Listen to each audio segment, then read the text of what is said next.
क्या रोने से मिलते हैं सेहत को ढेर सारे फायदे? जानिए कैसे। आमतौर पर आपने हमेशा हंसते रहने की सलाह लोगों से सुनी होगी, लेकिन क्या आपने सुना है कि सेहत के लिए भी रोना जरूरी है? ओ पाजी कभी हंस भी लिया करो। इसी डायलॉग की तर्ज पर अगर कोई आपसे कहे कि कभी रो भी लिया करो, तो क्या आप सोचेंगे? आमतौर पर रोने को लेकर ये धारणा बन चुकी है कि रोना कमजोरी की निशानी है और दिल के कमजोर लोग ही आंसू बहाया करते हैं। लेकिन इस भावनात्मक मसले पर विज्ञान की सोच कुछ अलग ही है। वहीं विज्ञान कहता है कि कभी कभी रोना सेहत के लिए बुरा नहीं बल्कि अच्छा भी हो सकता है।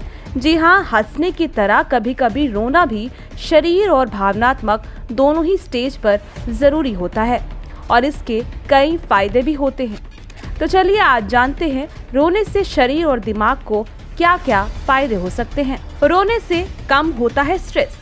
अगर आपको कुछ बुरा लग रहा है तो महान इंसान बनके उसे दिल में ही छिपा कर रखने की जरूरत बिल्कुल नहीं है। अगर रोना आ रहा है तो रो लेना चाहिए। इससे दिल में छिपा गुबार कम हो जाता है और तनाव कम होता है।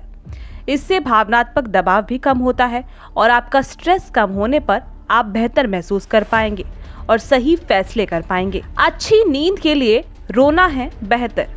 कुछ लोगों को रात के वक्त नींद नहीं आती। ये दरअसल दिमागी बेचैनी के चलते होता है।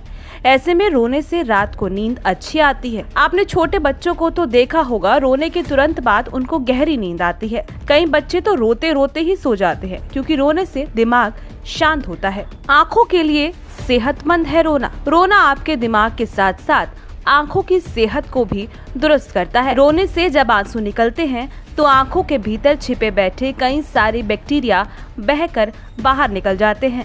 आंसू आँखों में छिपे बैठे कई तरह के रोगाणुओं को बाहर निकालने का कार्य करता है, जो आँखों को कई तरह के संक्रमण दे सकते हैं। दिमागी सेहत के लिए जरूरी है रोना। आप भले ही रोने को कमजोरी समझे, लेकिन एक बार रोकर आप ज्यादा कॉन्फिडेंट फील करते हैं। जब कोई इंसान बहुत ज्यादा तनाव में होता है तो उसका दिमाग दबाव में आ जाता है। ऐसे में रोने से दिमाग का दबाव हटता है और शरीर में ऑक्सीटोसिन और एंडोर्फिन केमिकल्स रिलीज होता है, जो मूड को बेहतर करता है और दिमागी दबाव और दर्द को दूर करने में मददगार होता है। तो अगली बार रोने का मन करे तो उसे दबाए नहीं बल्कि दिल खोलकर रोइएगा। ब्यूरो रिपोर्ट, पर्यावरण पोस्ट। सब्सक्राइब करें पर्यावरण पोस्ट।